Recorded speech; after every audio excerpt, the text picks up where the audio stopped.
Isang maswerteng gabi po, 3D Lotto players. Narito na po ang mga numerong nanalo sa 3D Lotto 9 PM result. August 1, 2026, araw ng Sabado. Kaya't kunin nyo na po ang inyong mga ticket. Narito na po ang resulta. Yan, nakikita nyo na po ngayon sa screen ng inyong cellphone ang mga numerong nanalo sa 3D Lotto 9 PM result. In exact order po yan. At kung maswerte namang natayan nyo po ang mga numero niyan kanina, congrats po sa inyo.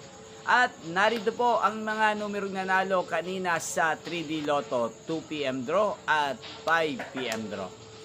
Pasensya na po kayo kung ngayon ko lang po kayo na i-update sa resulta ng 3D Lotto pang 2 PM at pang 5 PM dahil nga po may importante po tayong ginawa. Yan, napapanood nyo po ang resulta ng 3D Lotto sa channel na to tuwing 2 PM, 5 PM at 9 PM. Sa mga gusto naman pong magpa-shoutout, mag-comment lang po kayo.